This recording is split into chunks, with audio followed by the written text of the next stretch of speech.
আজকের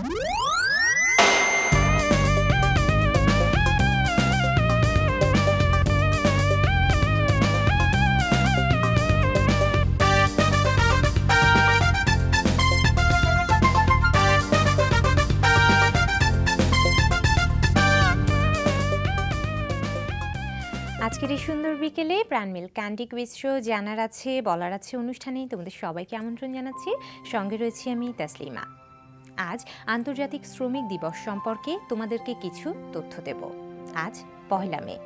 1886 সালে যুক্তরাষ্ট্রের শিকাগো শহরে হে মার্কেটে 8 ঘন্টা শ্রমের দাবিতে শ্রমিকরা আন্দোলন করেন, কিন্তু কারখানা মালিকগণ এ দাবি মেনে না নিলে শ্রমিকরা আগস্ট স্পিচ নামে এক নেতার নেতৃত্বে মিছিল ও শোভাযাত্রা বের করে। মিছিলে আন্দোলনরত শ্রমিকদের ওপর গুলি চালানো হয় এবং 11 জন শহীদ হন। এরপর শেষ পর্যন্ত শ্রমিকদের দৈনিক 8 ঘন্টা কাজ করার দাবি স্বীকৃতি পায়, আর 1 মে বা মে দিবস প্রতিষ্ঠা পায় শ্রমিকদের দাবি আদায়ের দিন হিসেবে। পৃথিবীব্যাপী আজও তা পালিত হচ্ছে। বন্ধুরা, আজ আমাদের সঙ্গে স্টুডিওতে রয়েছেন অভিনেতা আরিফ হোসেন আপেল। এবারে কথা বলছি তার সঙ্গে। স্বাগত আপনাকে আমাদের আজকের কুইজ শোতে। কেমন আছেন? ভালো।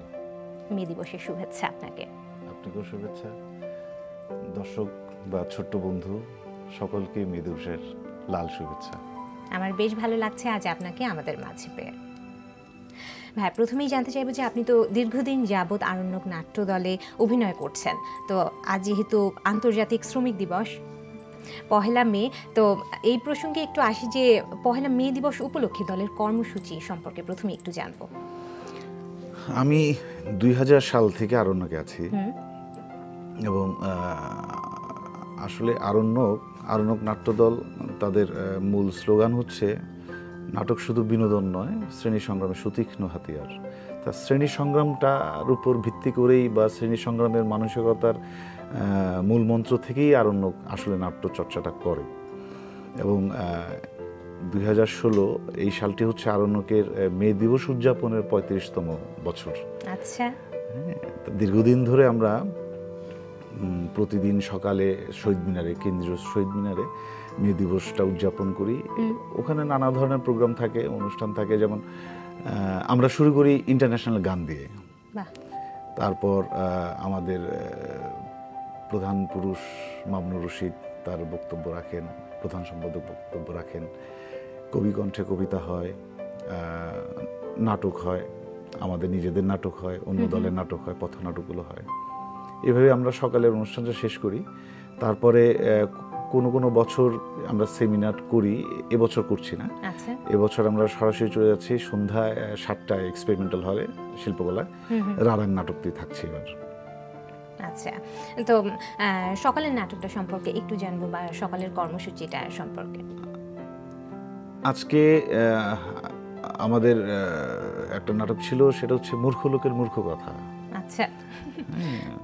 মূর্খ লোকের মূর্খ কথা, এটা নাট্যকার এবং নির্দেশনা মান্নান হীরা।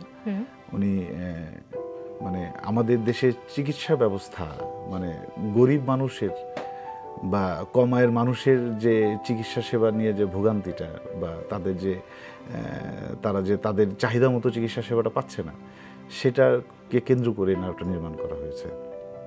এবং এটার মজার ব্যাপার হচ্ছে, মূর্খ লোক হচ্ছে কাওরান বাজারে কিছু শ্রমিক, তাদের ভিতর একজন গায়ন থাকে, সে তাদের কথাগুলো দর্শকের সাথে রিলেট করে। আচ্ছা, আমি অবশ্য গায়ন ক্যারেক্টারটা করেছিলাম। আচ্ছা আচ্ছা, আপনার চরিত্রটি সম্পর্কে অবশ্যই শুনবো। তবে একজন বন্ধু অপেক্ষা করছে, ফোনটা নিয়ে আমরা এই কথায় আবারও ফিরছি। অবশ্যই।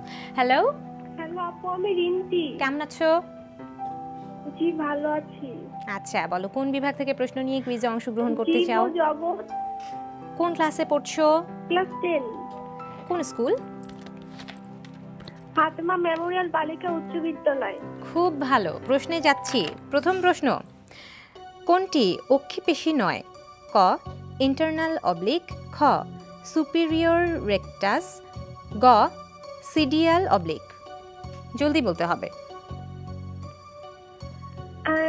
সিডিয়াল অবলিক উত্তর সঠিক। 500 টাকা সমমূল্যের বই রইল তোমার জন্য। যাচ্ছি পরের প্রশ্নে। শালক সংশ্লেষণের অন্ধকার বিক্রিয়া কি নামে পরিচিত? ক টমসন, খ কেলভিন, গ কার্লো। এটাও ঝটপট বলে ফেলো। কেলভিন। উত্তর সঠিক। 500 1000 টাকা সমমূল্যের বই রইল তোমার জন্য। এবার বলো আমি কি যাব তৃতীয় প্রশ্নে? জি যাব। আচ্ছা যাচ্ছি। হাইড্রা এর চলন নয়। ক লুপিং, খ ড্রপিং, গ গ্লাইডিং। জলদি।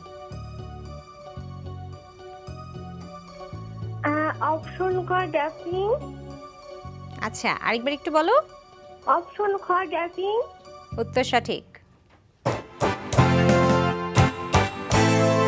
2000 টাকা সমমূল্যের বইয়ের জন্য অনেক অভিনন্দন তোমাকে।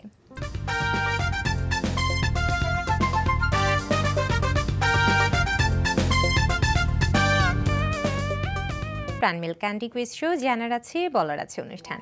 সঙ্গে রয়েছে আমি তাসলিমা এবং আজ আমাদের সঙ্গে স্টুডিওতে রয়েছেন অভিনেতা আরিফ হোসেন আপেল। হ্যাঁ, কথা হচ্ছিল আপনার মূর্খ লোকের মূর্খ কথা, এই নাটকটি চরিত্রটি জানবো বলেছিলাম। এবার একটু চরিত্রটি সম্পর্কে বয়াতি গায়েন সে আসলে ইন্ট্রোডিউস করে দেয়, মানে প্রতিটি চরিত্রের সাথে দর্শকের একটা মধ্যস্থতাকারী হিসেবে সে অভিনয় করে। এটা তেমন কিছু বলার নেই, কিন্তু মানে সে তো গানের মাধ্যমে সে গল্পটাকে রিলেট করে আর কি।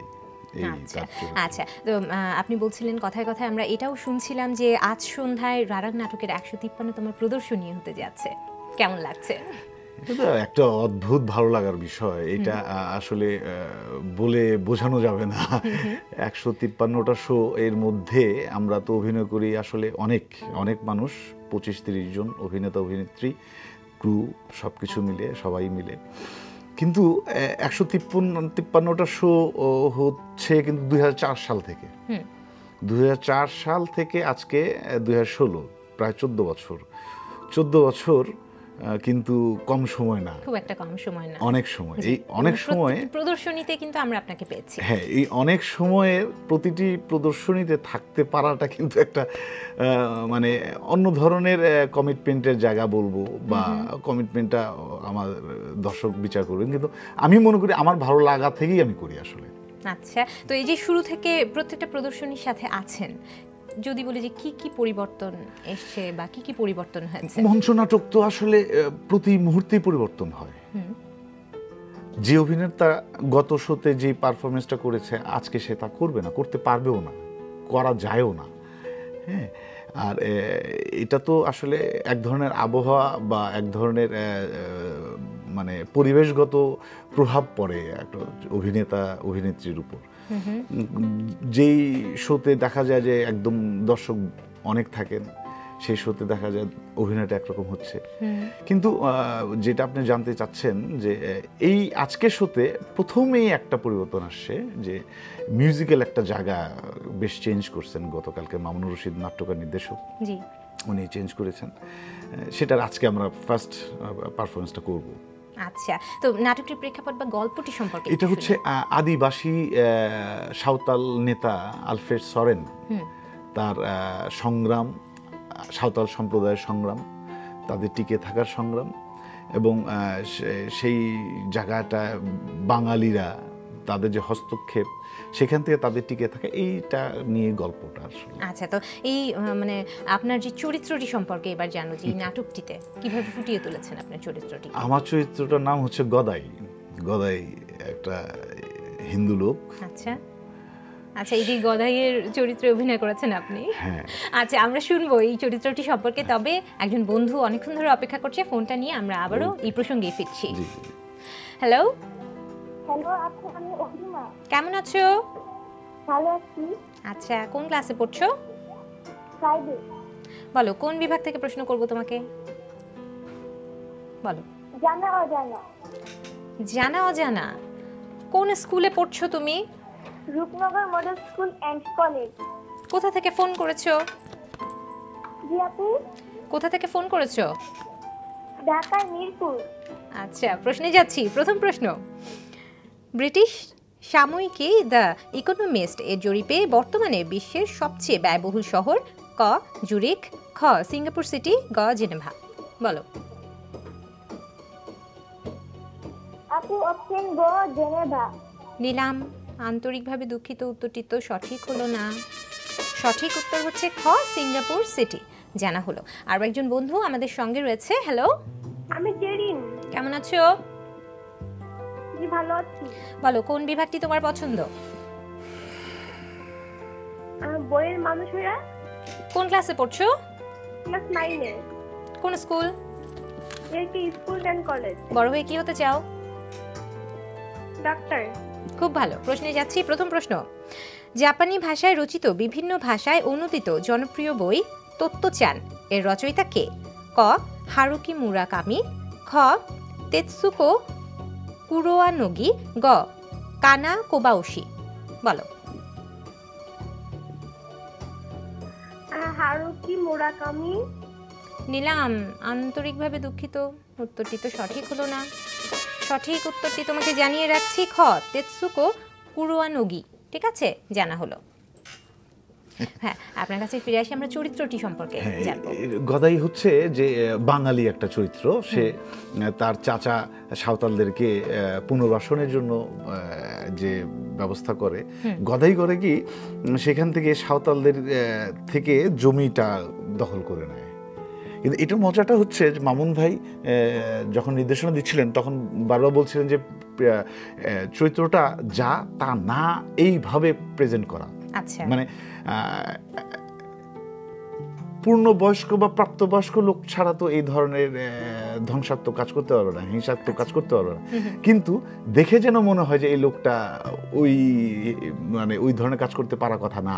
এটা কিভাবে করা যায়? আচ্ছা, তো আমরা এই গল্পটিও শুনবো।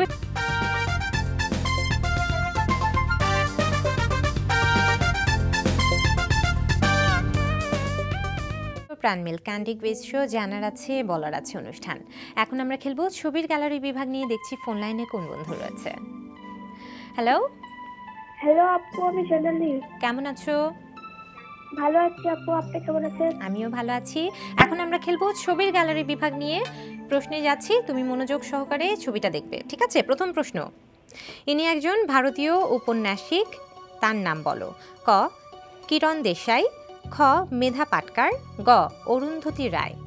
বলো। ছবিটা দেখো ভালোভাবে।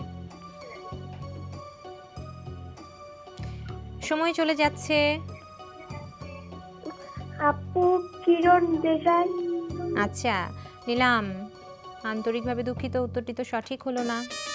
সঠিক উত্তর হচ্ছে গ অরুন্ধতী রায়। ঠিক আছে, জানা হলো। না, আপনার কাছে ফিরে আসি। আমরা আপনার চরিত্রটি সম্পর্কে শুনছিলাম। সেটা বলছিলাম যে এই একটা মেথড, এটা প্রি মডার্ন অ্যাক্টিং মেথড, যে আমি যা না তা দেখানো বা সেইভাবে উপস্থাপন করা। খুব মজার একটা মেথড কিন্তু। হ্যাঁ হ্যাঁ, সেটা হচ্ছে যে আমাকে দেখে মনে হবে যে আমি ৮-৯ বছরের একটা বালক, আচ্ছা, কিন্তু কাজ করছি কিন্তু একদম ৩০-৪০-৫০ বছরের মানুষের মতো। তা এই আর কি, এই ধরনের নানান ধরনের চরিত্রায়নের মাধ্যমে রালাং নাটকটা বেশ জনপ্রিয়তা লাভ করে। এবং এই নাটকে অভিনয় করছেন মামুনুর রশিদ, নিজেই অভিনয় করছেন, তমালিকা কর্মকার করছেন, সাজ্জাদ সাজু, তারপরে কামরুল হাসান, অয়ন ঘোষ, আরও অনেকে ভালো ভালো, মাসুদুজ্জামান খুব ভালো অভিনেতা। এই আলফ্রেডের চরিত্রে অভিনয় করছেন উনি নিজেই, লাভলি আপা উনি অভিনয় করছেন আলফ্রেডের মার চরিত্রে, আর আমি তো গদাই। আচ্ছা আচ্ছা। এবং লাইট সেট, লাইটে কাজ করছে, লাইটে ফয়েজ জহির। আচ্ছা, লাইট সেটও ফয়েজ জহির। আসলে আমাদের এই নাটকে কোনো সেট নাই, এই নাটকে কোনো সেট নাই। এটা হচ্ছে এই নাটকটা এমনভাবে তৈরি করে, কোনো সেন্টার থাকবে না, কোনো সেট থাকবে না, কিন্তু মনে হবে যে এইটাই হয়তো সেই নাচল বা তানোর, হ্যাঁ, বা মহাদেবপুর, হ্যাঁ, এইভাবে আর কি। আচ্ছা, তো এখন পর্যন্ত দেশে বা দেশের বাইরে কোথায় কোথায় প্রদর্শন? আমরা বাংলাদেশের তো বিভিন্ন অঞ্চলে, বিশেষ করে রাজশাহী বেল্ট যেই দিকে সাঁওতালরা থাকেন ওদের একদম প্রত্যন্ত অঞ্চলে গিয়ে অভিনয় করেছি। তাছাড়া কোরিয়ায়, সাউথ কোরিয়া একটা শো ছিল আমাদের, ইন্টারন্যাশনাল একটা ফেস্টিভ্যালে গিয়েছিলাম। কেরালায় একটা খুব উল্লেখ করার মতো, ওখানে একটা ইন্টারন্যাশনাল ফেস্টিভ্যালে গিয়েছিলাম। তাছাড়া কলকাতায় প্রায় যাওয়া হয়, হ্যাঁ, দিল্লিতে গিয়েছিলাম এনএসডিতে। এই যে আপনি বলছিলেন যে কলকাতায় প্রায়ই যাওয়া হয়, আসলে তারা তো দেখা গেছে যে একটু একটু মানে তারা তো আমাদের মতন নয়, তাদের সংস্কৃতি একটু ভিন্নতা রয়েই গেছে আমাদের থেকে। তো তাদের কেমন আগ্রহ দেখেন বা কেমন আসলে টান দেখেন আমাদের নাটক দেখার প্রতি, বা দর্শক শ্রোতাদের কেমন সাড়া পান? দর্শকরা তো ওদের দর্শকের অনুভূতি দেখে, দর্শকের বহিঃপ্রকাশ, অনুভূতি বহিঃপ্রকাশ দেখে মনে হয় যে ওরা একটা বছর অপেক্ষা করে আমরা কবে যাব। বাহ, এটা শুনে খুব ভালো লাগছে আসলে। এবং আমার একটা বিশেষ অভিজ্ঞতা আছে, সংক্রান্তি নাটকটা মামুন ভাই, আমরা যখন বউ করলাম, মামুন ভাইকে দেখার জন্য ৮০-৮৬ বছর এক মহিলা মঞ্চে এসে প্রণাম করতেছেন মামুন ভাইকে। কেউ কেউ বৃদ্ধ যারা, তারা এসে জড়িয়ে ধরছে, নানানভাবে তাদের আবেগের বহিঃপ্রকাশ ঘটাচ্ছে। মানে মনেই হয় যে তার অপেক্ষা করে যে কবে আরণ্যক যাবে। বাংলাদেশে অনেক দল যায়, কিন্তু আমারটা আমি বলতে পারবো, আমার অভিজ্ঞতাটা আমি যেটা দেখেছি যে আরণ্যকের নাটকগুলোর জন্য তারা অপেক্ষা করে। এবং আমাদের এই সম্প্রতি গত জানুয়ারিতে আমরা ঘুরে আসলাম 3টা নাটক নিয়ে। এই যে আজ তো 153তম প্রদর্শনী হতে যাচ্ছে, তো আমি একটু পেছনের দিকে যদি যাই, যে প্রথম যেদিন প্রদর্শনী করতে যাচ্ছিলেন আপনারা বা করেছিলেন আপনারা, সেই সময়কার কথাটা একটু একটা নতুন নাটক, এটা প্রথম শো হবে, মানে এটা তো একটা অদ্ভুত ব্যাপার যে প্রথম আত্মপ্রকাশ। হ্যাঁ, এক ধরনের সন্দেহ যে আমার নাটকটা কি ঠিকমতো হবে কিনা, আমার চরিত্রটা, ভয়, শঙ্কা, সন্দেহ ঠিক না, শঙ্কা, হ্যাঁ, টেনশন, সব কিছু মিলে যখন দর্শক নিল তখন মনে হলো যে না, আমরা বোধহয় কাজটা করতে পারছি। কিন্তু প্রথম দিকে এত দর্শক জনপ্রিয়তা ছিল না, বাস্তবতা যেটা। কিন্তু আমাদের আরণ্যকের একটা বৈশিষ্ট্য হচ্ছে যত দিন যায় নাটকটা ততই পরিণত হতে থাকে এবং দর্শকের সেই সাড়াটা পাওয়া যায় 7টা, 8টা, 10টা শোর পরে গিয়ে। এবং 10টা, 12টা শোর পরে দেখা যাচ্ছে যে রারাং সমান তালে জনপ্রিয় নাটক। জি, এবং আপনারা কিন্তু বিভিন্ন জায়গায় রিহার্সালও করেছিলেন। হ্যাঁ, আমাদের বিভিন্ন জায়গায় মানে স্থানের সংকটের কারণে নানান জায়গায় রিহার্সাল করতে হয় আমরা। এবং এটা আমরা অভিজ্ঞতা অর্জনের জন্য আমরা দিনাজপুর গিয়েছিলাম, সাঁওতালপল্লীতে গিয়েছিলাম, মামুন ভাই ওখানে গিয়ে, এবং ওদের কাউকে কাউকে এনে আমরা সুরগুলো তুলেছিলাম। যেমন সাঁওতাল গান, মামুন ভাইয়ের এই টেন্ডেন্সিটা ছিল যে সাঁওতাল নাটক বাংলার মানুষরা যাতে বোঝে, সাঁওতাল ভাষায় করবো না, কিন্তু গানগুলি সাঁওতাল রাখবো। বাহ, অসাধারণ। আচ্ছা, আমরা আরো কথা বলবো, একজন বন্ধু অপেক্ষা করছে, ফোনটা নিয়ে ফিরছি। হ্যালো। হ্যাঁ আপু, আমি শান্তা। কেমন আছো? আপু ভালো। আচ্ছা, বলো কোন বিভাগটি তোমার পছন্দ? ইতিহাসে ঐতিহ্য। কোন ক্লাসে পড়ছো? আপু ক্লাস 9-এ। কোন স্কুল? দেওয়ারিয়া উচ্চ বিদ্যালয়। প্রশ্নে যাচ্ছি। প্রথম প্রশ্ন, ঢাকার প্রাচীনতম সরকারি কলেজ কোনটি? ক কবি নজরুল সরকারি কলেজ, খ ঢাকা কলেজ, গ জগন্নাথ কলেজ। আপু জগন্নাথ কলেজ। নিলাম। আন্তরিকভাবে দুঃখিত, উত্তরটি সঠিক হলো না। সঠিক উত্তর হচ্ছে খ ঢাকা কলেজ। ঠিক আছে, জানা হলো। আর একজন বন্ধুর সঙ্গে রয়েছে। হ্যালো আপু, আসসালামু আলাইকুম। ওয়ালাইকুম আসসালাম, কে বলছো? আপু আমি আকিব। কেমন আছো? ভালো আছি আপু, আপনি কেমন আছেন? আমিও ভালো আছি। বলো কোন বিভাগ থেকে প্রশ্ন করব তোমাকে? খেলার মাঠ। খেলার মাঠ? কোন ক্লাসে পড়ছো তুমি? ক্লাস 6। কোন স্কুল? ইয়েন ইংলিশ স্কুল এন্ড কলেজ। খুব ভালো। প্রশ্নে যাচ্ছি। প্রথম প্রশ্ন, কবে থেকে আইসিসি চ্যাম্পিয়ন ট্রফি শুরু হয়? ক 1994, খ 1996, গ 1998।